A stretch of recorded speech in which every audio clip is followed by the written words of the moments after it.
Well, I gotta admit that I'll be real. Socialism lasted longer than I thought it would. For sure. I didn't expect it to take a month and a half for the collapse. Uh, this comes from Forbes. Mondani's proposed 9.5 New York City property tax increases stirs debate. Increase stirs debate. Zora Mondani won the election to be New York City's mayor starting in 2026. Mondani won in part due to his aspiration of making New York City more affordable through expanded offerings.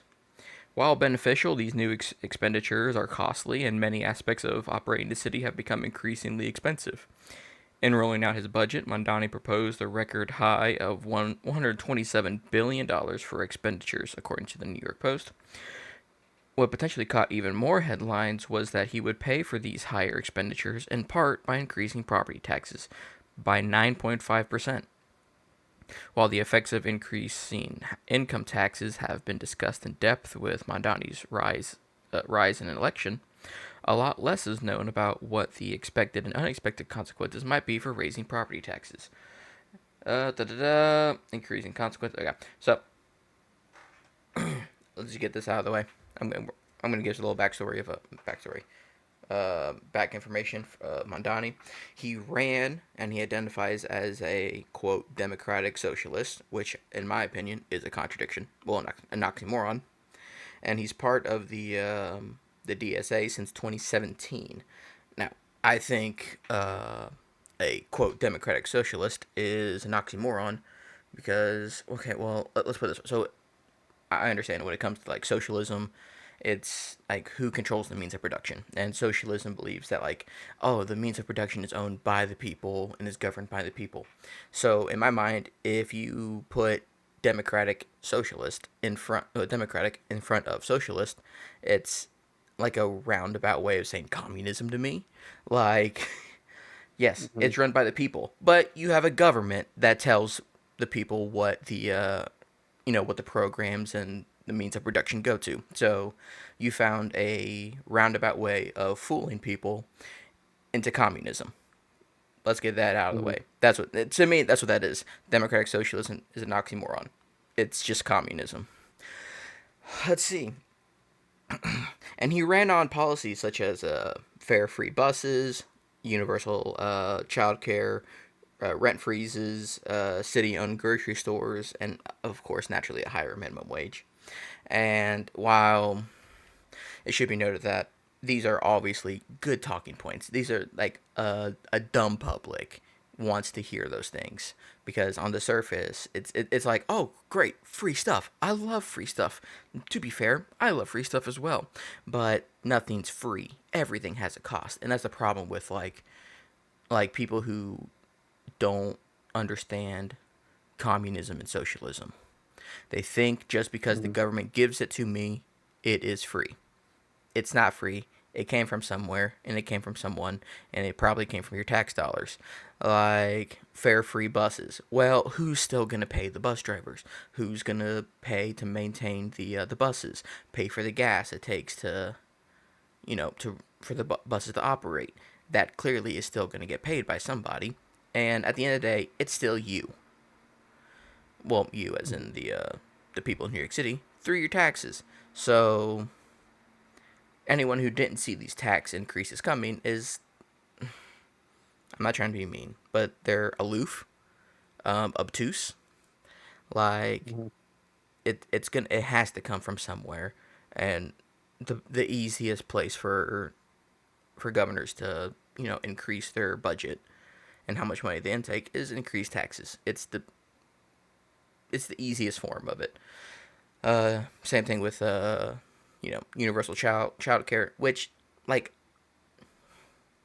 I like. I'm not gonna lie, I do like it. I like the concept that like people shouldn't be punished for having kids, but still it has to come from somewhere.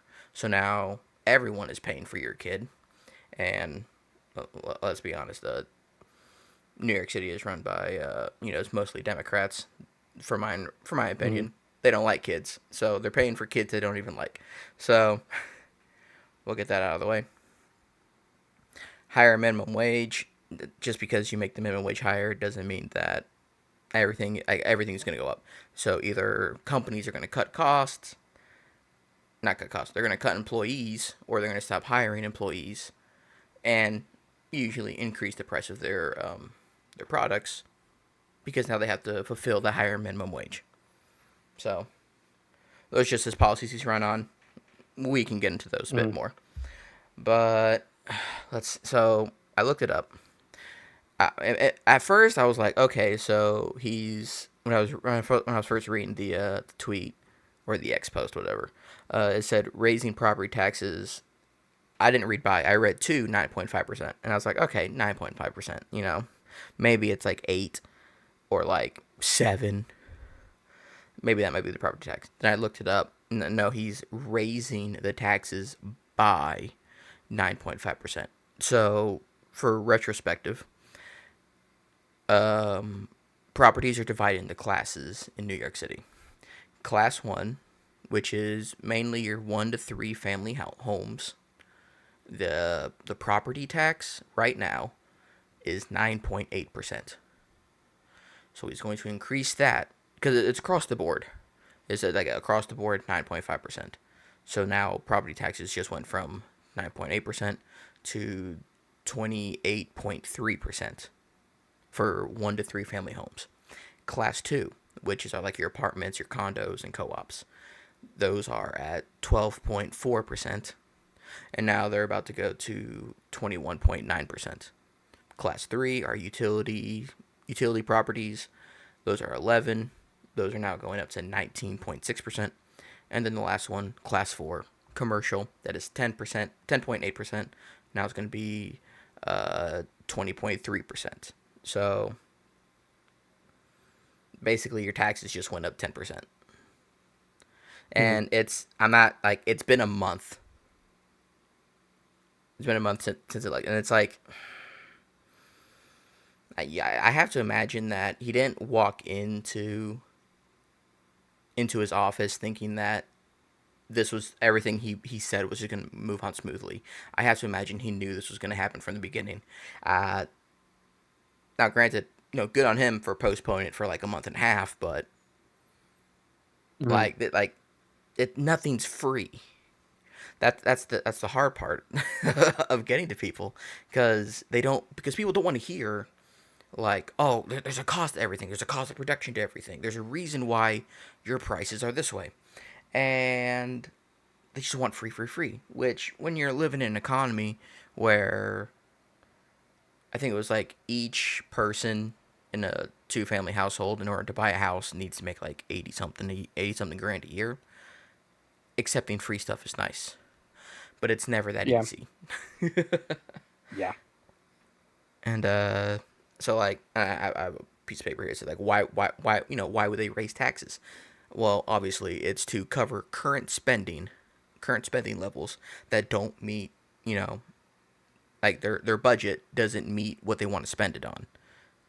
Scarcity. There's not enough money for all the things that they want to do, such as free bus fares, because bus drivers need to get paid, the buses need to be maintained, the gas it takes to run them, universal childcare, which includes daycares. Well, now the employees have to be paid, and if it's free childcare, more people are going to send their kids to daycares, which means now you're going to have to hire more people to make, to compensate for the increase in children, which means that's more employees you got to pay. And on top of that, as with both of those things, he's talking about higher minimum wage. So now everyone I just mentioned needs a pay raise. So that's even more taxes that need to be taken out just to fulfill the promises of the campaign, assuming he actually goes through with all of this. So yeah, and that's another thing I forgot. One of the ways he plans on getting the money for this was is he threatened to go to use people's pensions to help with the deficit. That's hilarious. I know, right? Retiree Health Benefits Trust, 229 million would be taken from this fund, which provides health coverage for city retirees, That's one. Rainy day funds, 980 million would be drawn out of this fiscal year. Oh, whatever. Um, that's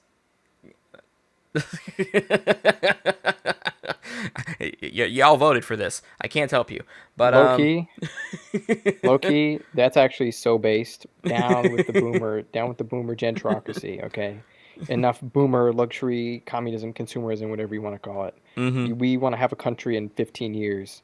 I do not care. And another one that I saw this as we were just pulling this up. Mandani's budget proposal cuts veteran funding. Damn. So veterans don't get the benefits that they were promised when joining the military. So again, it's hard to explain, but it's like everything has a cost. It's nice that they're telling you you're getting this for free, but it's not free. It's coming from somewhere. And in Mondani's case, for socialism, it's coming out of retiree health benefits and veterans benefits. That Mhm. I can't, you know what I mean? I can explain it for you. I can't understand it for you. Like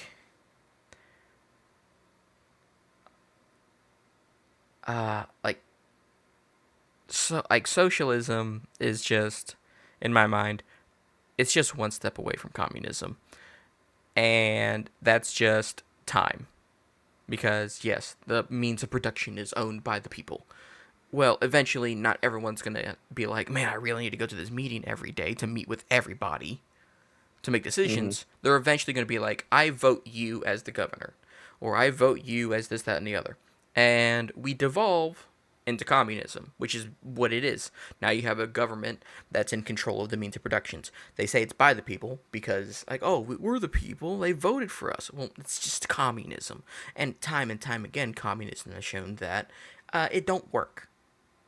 It's a problem. If it was working, the Soviet Union would probably still be around, and they probably wouldn't have been asking Europe, uh, or the UK how they manage their products so well. Because fun fact Mhm. about I remember reading about this. Like there was a department in communism in their government where they had to inventory everything in their country, like every product. They had millions and millions of entries, and they had to hire like hundreds of thousands of employees just to keep record of it. Then they went to UK or whatever, and they asked I forgot her first name. Her last name's Thatcher. Margaret, Mhm. is it Margaret Thatcher or whatever? I think it was like Yeah, the Margaret Thatcher. it was like the 80s. They're like how do, and they this is a quote from a book, and they're I think it was a good basic economics. And the communists asked Margaret Thatcher, "How do you control? Like, how do you all maintain or like keep track of the products and whatever going in and out of your country?" And she said something along the lines of, "We don't. the The businesses do, and they react to Mhm. how the public reacts to that." So again, socialism's one step away from communism, and communism fails. It's been a Mhm. month and a half since Mondani's been elected and running New York City. Actually, might not even be a month and a half. That's assuming he got in January 1st. Yeah. It's February. And February is not even a whole month this year. It's a little baby month. And then you mentioned something about homeless people dying. Oh yeah, he they there was a particular like policing policy where with extreme cold weather warnings they would have police go basically sweep the streets and get all the homeless people to like a shelter or somewhere safe, or it was like clear them out from under bridges or something, and then they didn't do that, and like because he cut that and he's like, ah, this is wasteful spending, we're gonna cut this, and then they did that, and then it was like 11 homeless people died, which I don't know. I think that's kind of base low key, Cleaning the streets. right? Yeah, and again, great example of something's got to give. And like, I wrote down like why socialism doesn't work. So one, be real, I don't know much about New York City besides Wall Street and the Big Apple. I don't think they produce anything. Like, as far as I know, there's not big factories in New York City. Um, I remember this was oh man, this is like almost 9 years ago. Amazon was gonna build like a warehouse or whatever in Queens, and then AOC was like, "Get that corporate stuff out of here," and then like 18,000 people didn't get jobs. But again, as far as I know, there's not a lot of factories. They get a lot of their stuff is imported to them. So this is all just to make a point. The reason why socialism doesn't work because it create like there's a lack of incentive for efficiency. If everything is just given, no one has to be like work harder to get ahead. Like one of the reasons why, again, I love capitalism. The reason why capitalism works is because essentially now, when you have two companies competing for your money, ideally either one's going to have to cut their prices but still provide the same quality of the product, or one company's going to have to produce a better quality product while still maybe maintaining a reasonable price. There's competition. Hmm. These companies want your money and they're going to want to compete for it. Under socialism, where things are just given to you, there's no need for efficiency. There's no need to be the best. So a great example would be the daycares. Like ideally, uh, like for example, like these daycares are like, hey, we want you to bring your kids here. We care about their education, their development, blah blah blah, and we hire people who we think actually care about that because they have to compete against other daycares for your business. Under socialism, when it's universal childcare, that doesn't matter, at least to the sorry, the companies, the daycares, who they hire or what the business plan is, they're getting the money regardless. So they can hire one of the homeless people that were on the streets, and that person could be watching your kids. Have zero experience with watching kids, but they're watching your kids because they're getting paid either way. There's no incentive to be like, we will take care of your kids because they're going to get paid either way. If you can get paid to do the same amount of work or even less, most people would take that. People would take a Hmm. relaxing job that they're going to get paid the same amount of money. And technically, under Mondani, the increased pay, even more. So there's no incentive to be like, we only want uh, like childcare professionals, like always they studied child psychology, or they used to be teachers and blah blah. There's no incentive for efficiency, and and same thing with the what's it called, the bus fares. Like if you're getting paid the same amount or even more, there's no incentive for the companies to be like, hey, we take care of our buses. Well, not only do we clean the outside of the bus, we clean the inside of the bus. It doesn't matter. They're getting paid either way. Why would they hire somebody to clean the bus when they can cut that guy out because they're going to get paid either way? Hmm. Don't pay him. More money in our pocket. Run the buses. And I'm not going to pull up a picture here, but I've seen pictures of like like at least one sidewalk just covered in human fecal matter. It's New York City. It probably shouldn't be shocking, but the amount was still shocking to me. Hmm. So that's one thing socialism doesn't work. Um, well, and all that. Another, I have a list here. Doesn't work. It creates a lack of efficient. The lack of efficiency often leads to a lower standard of living for the general population. So now you have buses that aren't taken care of, at least clean, sanitized or whatever. So people poop in the streets, they step in the poop, they get onto the bus, no one's going to clean the bus. They fire that guy because they're getting paid either way. They don't have to fight for your business.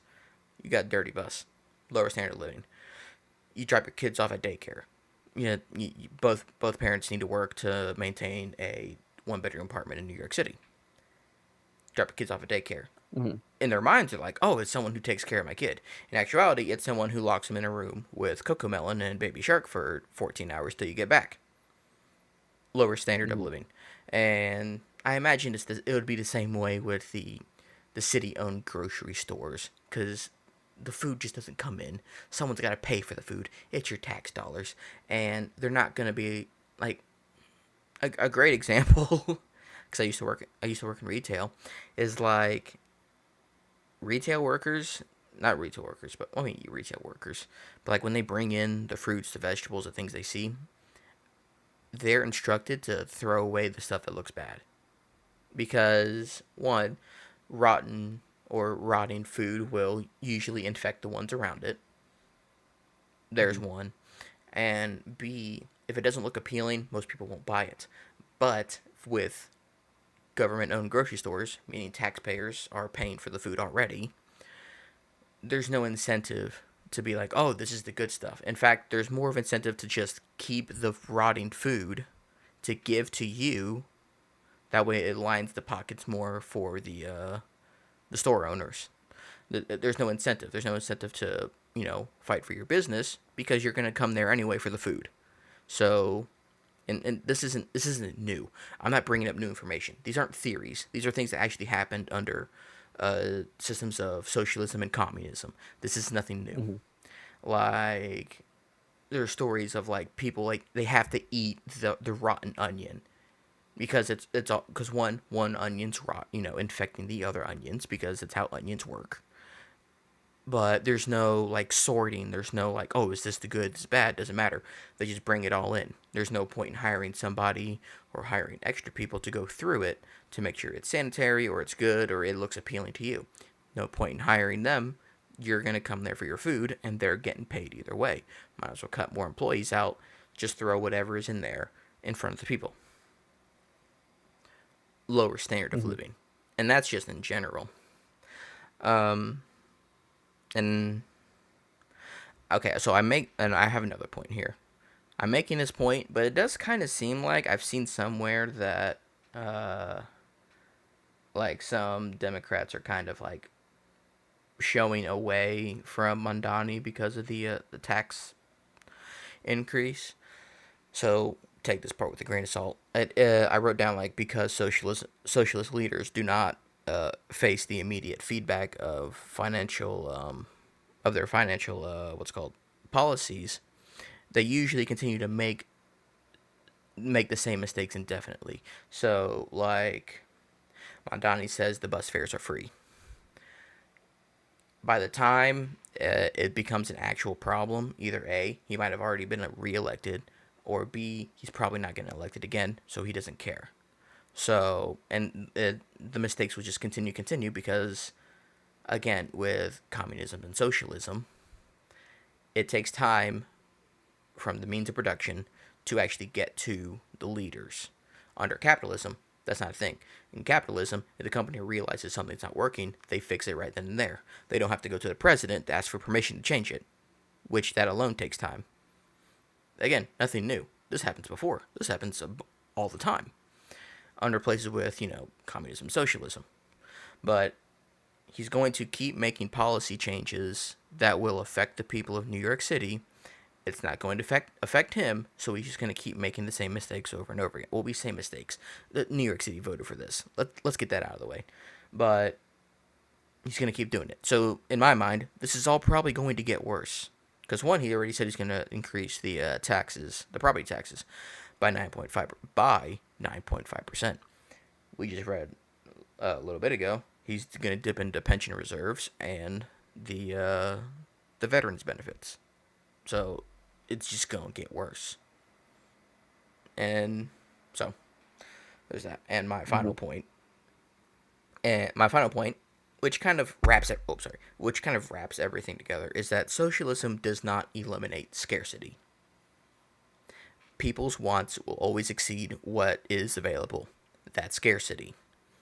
Just making something affordable, quote unquote, doesn't mean that you can get it, or making it free doesn't mean it's just like a pure benefit with nothing that comes from you, or you're going to sacrifice anything.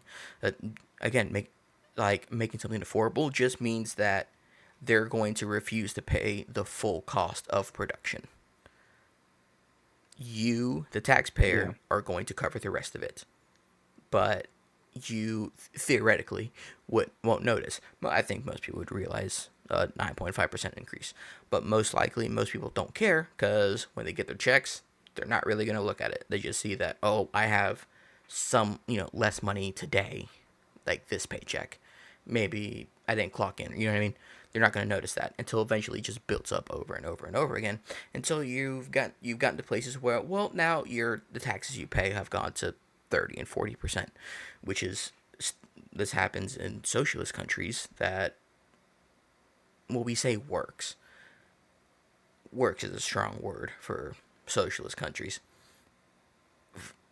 function enough where it doesn't kill their Mm. people. Right. 30, 40, 50% taxes. You're getting there in New York City, which is already a difficult place to live in because of how high rent is and blah blah blah blah blah. But that's all the points I've made.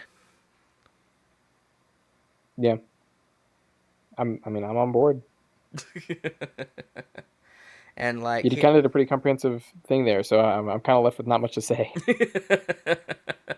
and like, the problem Cosine stamp of is, approval. wait, what? Cosine stamp of approval. Boom, boom. Approved, but I don't know where this goes because like, it's no secret that socialism is not something that people across the country are like, ooh, this is bad. We view it like communism. Even during the Red Scare, they don't view it that way. And New York City, the dude ran on a democratic socialist ticket. Um, so in theory, if we're really gonna, let's forget the fact that he's getting some backlash for the 9.5% tax increases. Like, he was successful. I say problem. It's what the people voted for. He's successful. That means that nearly anywhere else in the country, someone can run as a Democrat, run on a socialist ticket, and succeed. Now, granted, we're seeing that, you know, he increased taxes by 9.5%. Anyone with basic levels of education and economics understands that that was going to happen to begin with. Mm. Here it is. Maybe this might put people off from socialism. Maybe. I don't know. Some people's skulls are pretty thick. But I see all these, posts on TikTok and some on X and Facebook about the beauties of socialism, um, and what they describe. Yes, it's nice. It really is nice. It's kind of hard to fight. Like, you get to work, you get to do what you want because someone somewhere is going to need what you are making, and then you are going to get what someone else is making because it's what you need, and then you get to have a wonderful life because everyone gets what they need. Hmm. That's nice in theory.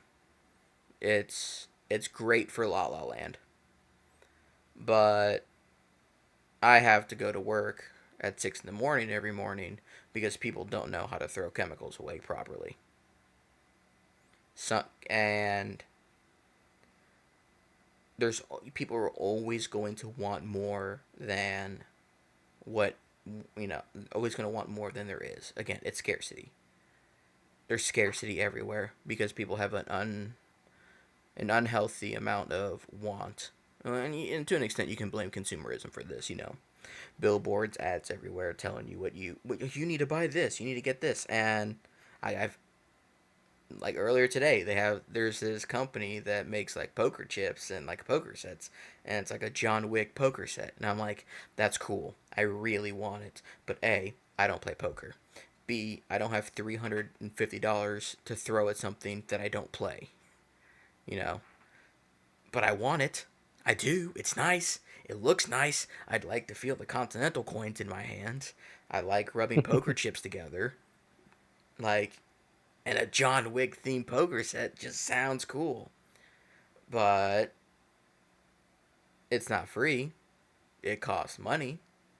So when you have a country, an economy where, debt's piling up, uh, bankruptcies are piling up, uh, credit card, whatever, payday loans are on the rise. It's being offered as if it's a normal thing. So yeah, when you have a politician that's like, "I'll just give you stuff for free," it's kind of hard. Again, simple-minded people. It's kind of hard to be like, "Yeah, that's. I don't want to do that. I don't want free thing." But there's always a cost. Hmm. So, but this might change again. This might change 9.5%, and I think like it might say it here. I gotta look at it, but I think like even Democrats are like, you ran on not increasing taxes or something like that, or only increasing taxes for the super wealthy. Oh, that's another thing. People are like, only like 30 to 40% of New Yorkers don't even own property. And it's like, oh, no, that means that you got 60% of people who do own property, and they're probably not going to be happy about it. And they're probably going to let their building, like, fester. And because eventually, like, again, say it's rent freezes everywhere in the world. This is like almost oldest time kind of BS. Freezing rent has never gone well. Because if it has, it'd be Yeah. everywhere. And it has It's such a dumb idea. yeah, and has a habit of making things worse. However, we can put tinfoil hats on for a second. There's a Already ahead of you. yeah, I know. So I've heard. Now this is again conspiracy theory. Take it with a grain of salt. But conspiracy theories do seem to be a lot more right these days. But that's a different story. That he's doing all this so that people will be like, man, it costs a lot more money to maintain these buildings at fixed rents than it costs lots more money than it is if I just let the building rot and not do anything about it. So there's a theory that the rent control, all these things are going under. They're going south, and then the government will be like, "Here, we'll buy those buildings from you, and then we'll rent it out to people, and we'll pay, we'll use taxpayer dollars to fix it up." So then, bam, you have like, be generous here, 75% of the buildings are owned by the government that they rent out to people. So that's a way of, again, tinfoil hat, take it with a grain of salt for sure. But the concept of you will own nothing and you will be happy might be a roundabout way of getting it, might be a happy coincidence, but that conspiracy theory. So, Yeah. No, rent control, yeah, it's never worked. It won't work. Everyone who thinks it's worked had a rent control department and then they were happy about it. When in reality, it actually, the worst part is it makes the situation even worse because it disincentivizes new people to build buildings, which is the actual way that you reduce the cost of housing. Like if you're mm-hmm. someone who's like, yeah, but rent is so expensive, the way you bring that down is by more housing, by inducing more competition, not by making it to where competition is entirely like infeasible. Yeah, it's ridiculous. It's never worked. It never will work. It's the whatever theory it's based on doesn't make any sense. It's honestly what it exists as, especially in the context of New York, is a like voter appeasement thing. I would be surprised if they did it in mass almost at all, even if they promised it, because like it's so obvious that it just doesn't work. There's a reason no major city has done it in like forever or at large scale in such a long time is because everyone knows it doesn't work. But you can kind of snatch that audience of like 20 something, 30 somethings who work a job that's kind of difficult for them to they work a job, but like rent is a big chunk of that, and so they've been getting big rent increases, and especially recently with like the housing crisis, the new housing crisis and whatnot, hasn't been as much house building, so the cost of land is going up, so the cost of the rent is going up, and they have to pay more and more and more each month or each year every time they have to renew their lease. And so what you're trying to do is you're trying to get them to vote for you, even if you're probably not going to do anything. If he's smart, instead of doing rent control, which I think that he has started doing, is just like basically saying, hey, we're going to start building like way more housing. We're going to like rubber stamp, green light a ton of like building, of new buildings, higher buildings, more space efficient buildings for like housing. We're going to get rid of some of the red tape. If he's smart, that's what he's going to do because it's and that strategy works. Like we know it works because it works in Texas and it works in Florida, um, where they've literally the rents have gone down since their peak in COVID, and they're actually I think in Austin I want to say are lower than they were before COVID because they've been doing so much building of like all Hmm. sorts of densities of housing. Because it's like if the market wants to build an apartment here, let the market build an apartment here. Like don't why we don't need this artificial nonsense of like, well, we think this part of town would really only be best if it was single family homes. Shut up. I don't care. If the market says we want a sky like a 15 floor, 400 floor apartment complex here and people pay to live there, let them do it, dude. What do you care? Hmm. I don't know. That's my And you brought up another point. opinion. Rent controlled apartments decentivizes people, well, construction companies from building more houses, or people taking out loans to build more apartments. And that's another thing I forgot was like, not only does it decentivize, more apartments being built or homes being built, it also makes it so that people who live in the rent controlled apartments don't leave. Generally, now granted, situations different for everybody.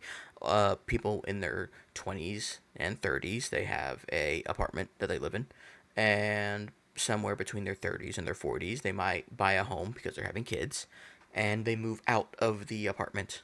Or maybe they move to like a bigger apartment till they can save more money because of the kid, and then they eventually buy a home. They move out. And under rent controlled apartments where people are like, my rent's so low, why would I move? So you have people who live in the same apartment for 30 or 40 years. So Mm-hmm. you just create a scenario where more apartments are not being built and there's no vacancies. So all apartments are being filled and no one's moving out. So then what does that Mm-hmm. generate? Well, people do have to live somewhere.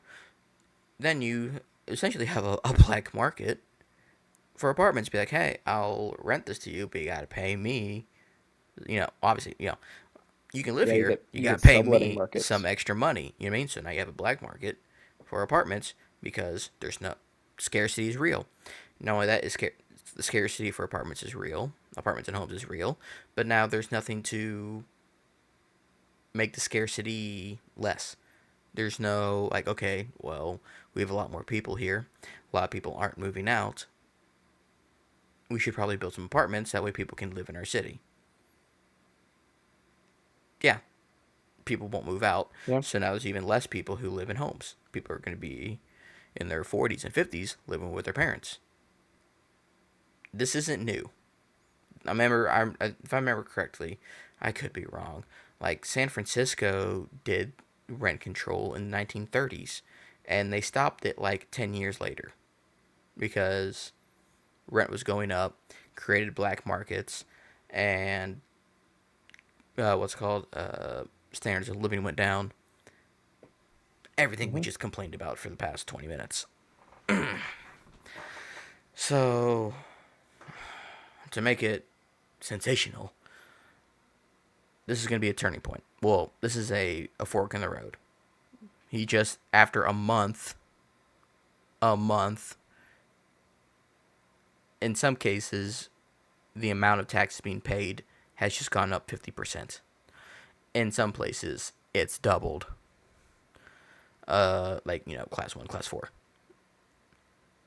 Now, people are either going to have like an epiphany, be like, okay, maybe socialism is not the answer. This is an issue. If more socialists gets voted into here, I'm not gonna be able to afford rent or pay taxes. There's that, which is kind of what I'm hoping for sure. Let's get my biases out of the way. Or B, they're going to completely ignore that and be like, we want more socialism. And kind of pessimistic, but based on things, videos I've seen on TikTok, people don't get it. They don't want to see the issues. Like, I am more than willing to point out the problems with capitalism, especially laissez-faire capitalism. Creates cartels and oligarchies. More than willing to talk about that when the time comes. But it's like these people see socialism, they see the problem, and they ignore it. Or they try to twist it into being like, it's good because they'll only tax the rich. Which, if anything, this is it just stated earlier, 9.5% tax increase across the board. It's not just the rich. Because in theory, and I think this is happening, the rich are moving out. People are leaving. Mm-hmm. They're going to Florida. I think I heard somewhere that there's going to be a second Wall Street in like Tennessee, Texas, or Florida, somewhere around there. They're trying to build a second Wall Street. The rich are going to leave. So, when the rich leave, where are the taxes going to come from? The middle to lower people. And then things get worse. But you voted for it. I don't know what to tell you. You voted for it. Not you specifically. The people in New York City. They voted for it. You know what I mean? It's kind of That's not good. trying I to be. can't believe you would accuse me of that. I know, right? It's like, well, you should probably look. Did a little research into what your politician was advocating for before you dove in. But speaking of the government making stupid decisions. Give me 1 second. I forgot to set this timer. Stopwatch. This next one comes from MSN. I can't believe I couldn't read that. The Federal Reserve to inject $16 billion in liquidity into U.S. markets this week. 16 billion and okay, so there's not an article here. It's a bullet point, and I think it wants me to watch this video, which I'm not. But the bullet point says the Federal Reserve will inject 16 billion, 21 million dollars into the U.S. Financial system this week through scheduled bill purchases, adding short-term liquidity that traders will see as supportive for stocks. Okay. It's despite the fact AG Pam Bondi mentioned the Dow is 50,000 right now. It's over 50, It's guys. over You're aware 50,000. about a potentially super corrupt government run by pedophiles, protecting pedophiles. The Dow's over 5K, guys. We're all So good. let them keep touching kids. Like that's Me great. going to my wife after I cheated on her. Babe, the Dow's over 50,000. What do you care? What do you care? Come on, quit being a buzzkill. If they're allowed to touch kids over 50K, I think I get a hall pass. Okay. Yeah, a whole pass. What? Okay, so it's no secret that economy is not doing well. So they're gonna try to lower interest rates. We've read articles about that, but if you have to inject $16 billion into the financial system, we're probably not on a good track. I don't care if it's over 50,000. The Dow's over 50,000. So I have like whenever the Federal Reserve is injecting like this much money into a system, you might read it and some people might be like, oh, it's quantitative easing. We've heard that since 2007. That's a fancy word or a fancy phrase for printing money.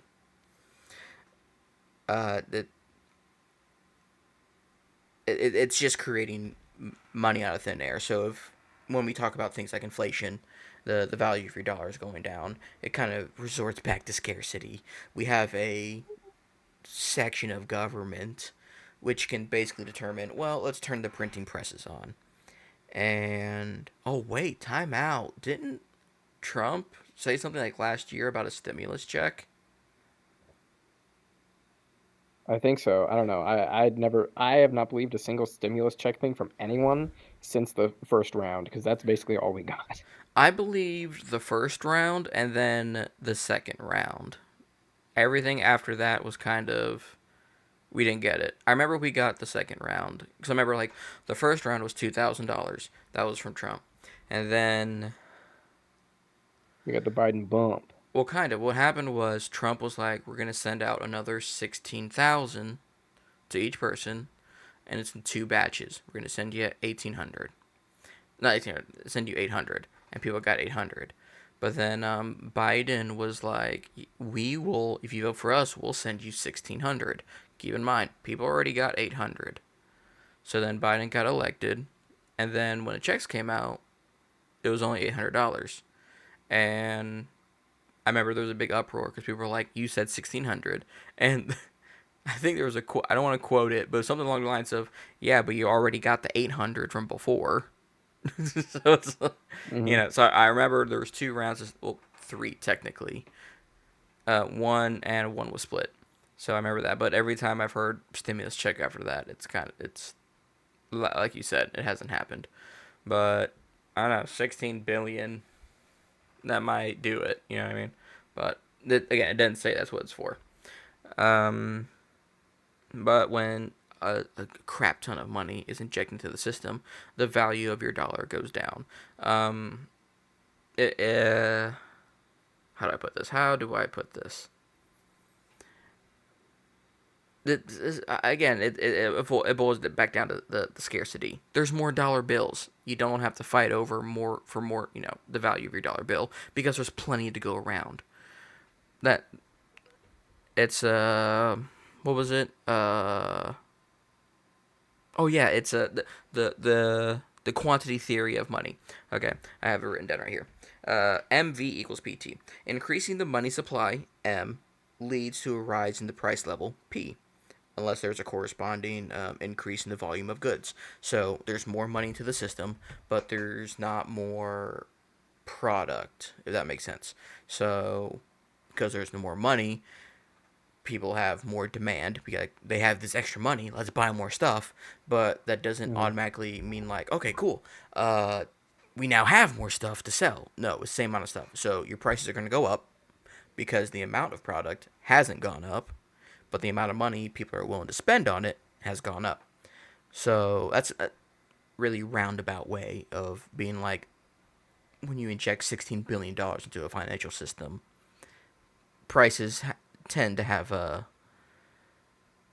Yeah. have a tendency to go upwards.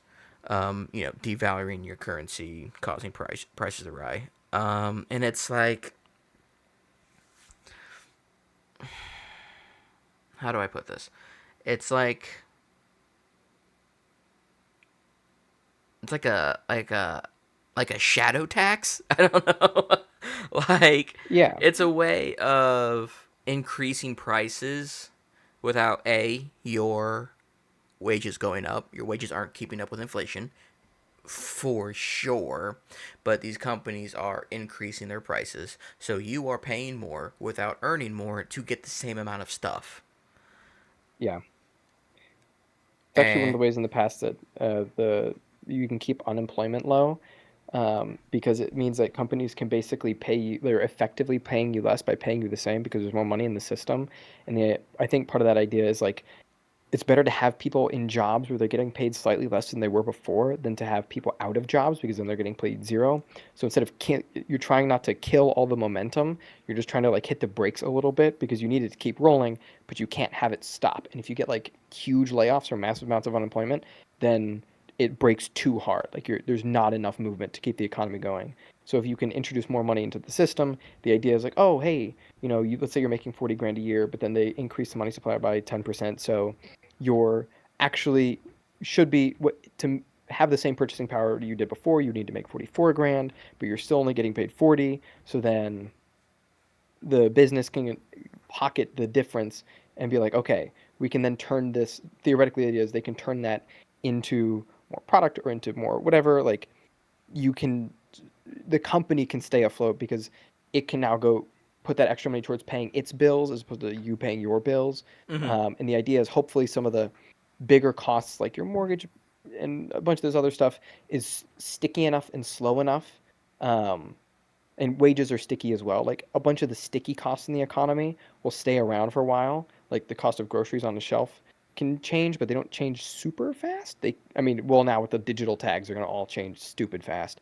Mm-hmm. Um, They're tracking but you. like the idea was, yeah, the idea was in the past, like the prices will on non-necessities will change slower than necessities, so people can still afford the stuff because like the thing of eggs will stay like a less like it'll be $1 for eggs, and then the egg price won't change because it's already on a shelf. But some other stuff might go up or change in cost. Some of the more discretionary purchases might change more rapidly. Um, I suppose non-discretionary purchases, and same thing with businesses, right? Hey, the cost of like land or some other more volatile thing might move faster, but then now that they have more money because the money supply is increased, they can use that to pay off that, so that way like they can survive stuff. That's the general idea, and it's worked sometimes. It hasn't worked others, and it depends on how the business wants to handle it. Because the way it when it doesn't work, what you see, funnily enough, a lot of the times is like a um, the business owners will be like, "Oh, more money, yay!" And then they'll put it in their pocket, and then their business sinks. Mm-hmm. And there's a Which was trickle the issue down. with PPP loans, Yeah. Yeah, people taking out big loans and people creating companies just so they can take out the big loans. And it's like you gotta pay that back, right? but so Nope, you just declare bankruptcy. mm-hmm. And you talk about like things become more expensive. Like one of the main things when it comes to like in throwing a bunch of money into the system, it creates a thing called aggregate demand within the economy itself. Basically, uh, when banks are just given a bunch of money, the goal of it is to from the Fed's perspective, the goal of it is to lower interest rates and encourage lending, to encourage you know giving out money to people who want to buy houses, to buy cars. It's what's it called? It's like a, I don't want to say fake, like a faux way of pretending people have the money to buy stuff. Banks are Yeah, more likely to lend to people who are, may not be more qualified, but because the bank is getting the money, they can take the risk. More often than not, people tend to pay their bills, but according to a few of the articles we read the past couple weeks, not actually happening. But I don't. This has this quote. This will quote unquote speed up the economy, and now, what's interesting, I guess Pam Bondi, we joked earlier, but she said like, oh, the Dow's over 50,000. Well, when you inject a bunch of money to the system, it creates a wealth effect. Basically, as we stated, because companies are aware that people are having more money, getting more money, there's more money to the system, they're going to increase their prices. And for a lot of people in the stock market, well, that usually means their stock value is going to go up. So when money's injected into the system, people who already own stocks are going to see a good bump in it. It's now granted, it's not a natural bump. It's not uh I don't know how to supposed to put it. It's not real. You know what I mean? It's fake. It's faux. But it gives the illusion that the economy's doing well. Look, the Dow's over 55,000 now. guys Let them over touch kids. 50,000. Let them So now, granted, all we are loyal servants to you. as asset prices go higher, which encourages spending and job creation. In theory, most of the time, people just pocket the extra money that they get. Um, but as stated, one of the biggest things is that people who own stock, people who own property, and that are willing to sell it, um, basically they get to increase the prices. They get to experience the high of their stock all of a sudden going up. the people who don't own stock, which is like 2/3 of Americans don't own stock. I don't know if that includes cryptocurrency, but they don't own stock. People are struggling to buy houses. So the rich just got richer while the poor are struggling to pay their debts and they're staying in the same place. So it kind of creates a widening gap with a widening gap between the haves and the have-nots, for lack of a better term. So it's kind of hard to think who does this benefit, because in theory companies are worth more, they're willing to spend more, they're willing to take risks because of the extra money they have. But it's kind of that, I remember in the 2000s, I think it was like trickle down economics. Like, oh, if the big guy gets paid more, he's going to pay the people below him more, and they're going to pay the people below them more. And we've learned, no, that's not how that works. They don't do that. No. I think I didn't bring it up, but there was an article, something about like the top 10 companies or whatever, their upper management gave them all on average, or a median or whatever, about a $36 million bonus. That's not going down. It's No. staying up there, and to an extent, they're building jetpacks with it to boost them up even further away from the Mm-hmm. Carl the janitor. You know what I mean? So it's, in theory, I don't trust the Fed. I don't care. I don't trust them. I don't like them. But it, we're doing this to boost the economy. It's boosting the people who have, you know, assets, and it's making the other people, everybody else essentially, have to pay more to get the things that they could buy before, the price hike. So, because again, Mm-hmm. the rich can absorb things when times go wrong. The rich can obviously absorb it. It's not an issue for them. But I kind of hate to say it, even though we just ragged on him for about 30 minutes. Mondani, 9.5%.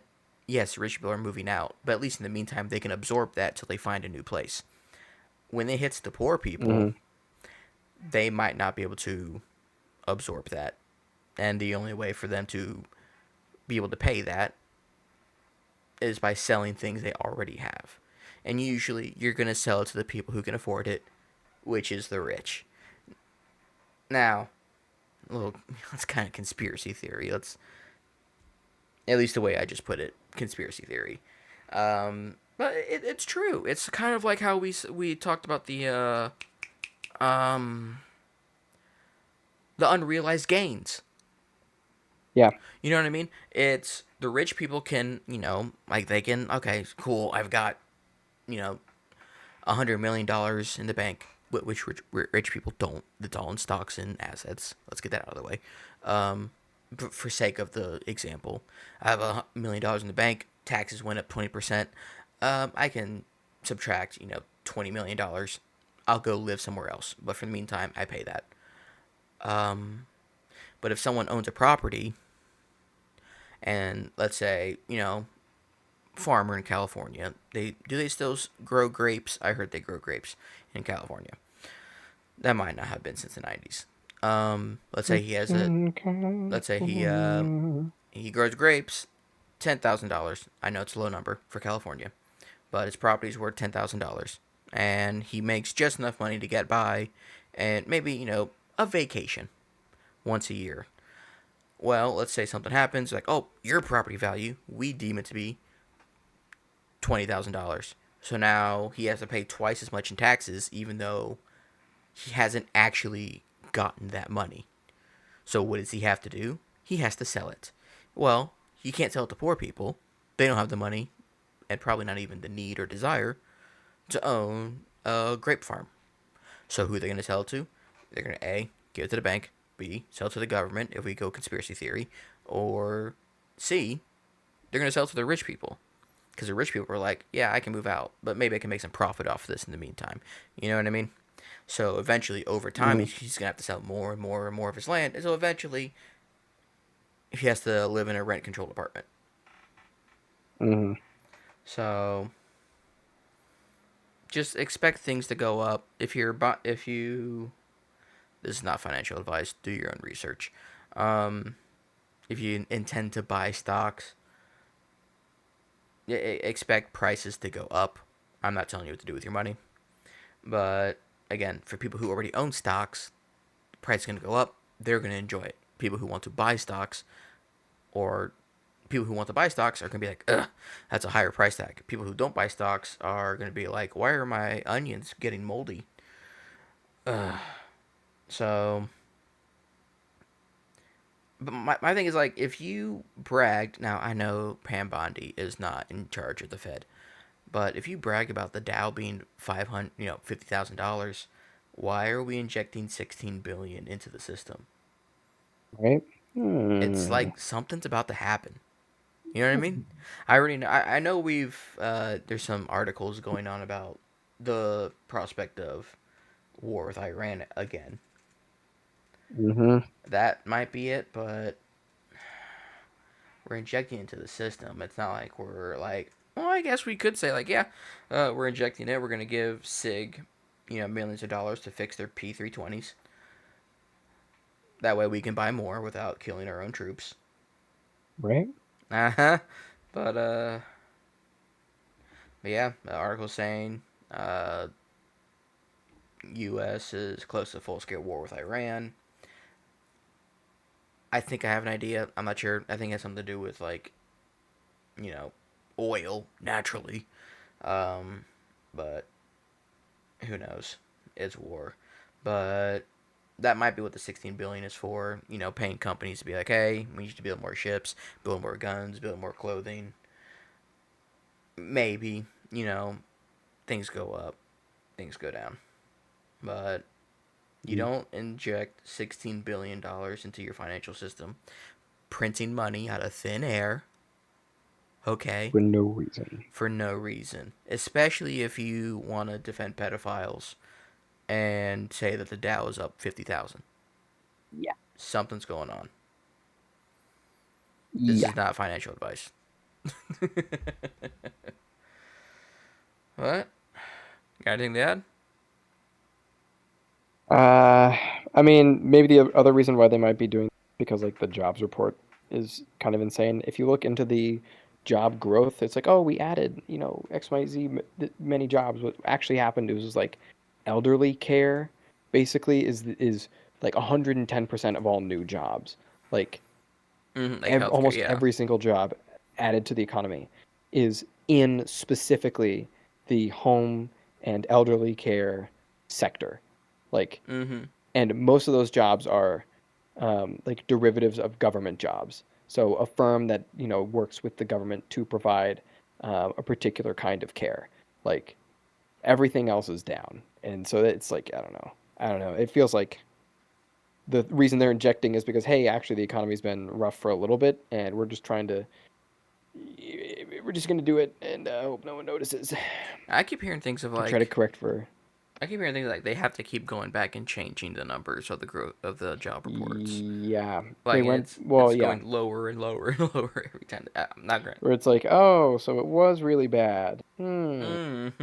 Like, no, it wasn't that bad, but we do have to just adjust this number a little bit over here. But hey, I can't help but notice you adjusted that down. Well, just kind of, let me just go back over here and just this number over here real quick, and Well, I was looking. It that's says just what it sounds good. construction gained 33,000 jobs, but it says notable growth in specialty trade contractors. So I'm guessing like this is here likely linked to data center demands. So not building houses, but more AI. Mm-hmm. Which I know I stated earlier, like in the, like we like earlier in this channel's life that I think is gonna pop. Which I still think is gonna pop, but I made comments of like it's not as good as people think it is. But then there's that I sent you earlier, the Tom Cruise and Brad Pitt fighting video, and they're talking and yelling at each other. I'm like, oh, it's kind of hard to be like that doesn't look real. One of the comments was like, I remember last year we were lucky to get 5 fingers. Yep. And now they look Yeah, and man, sound like Tom Cruise. it's getting scary. I keep seeing things like, man, when I'm older, I'm gonna fall for so many like scams. You mean when you're older, parentheses next year? Yeah, when I get there, I'm thinking about retiring soon. 30 is That just would really be a getting to wise me. decision. All right, well, that's all we got. Thanks for joining us. We'll see you next time. See ya.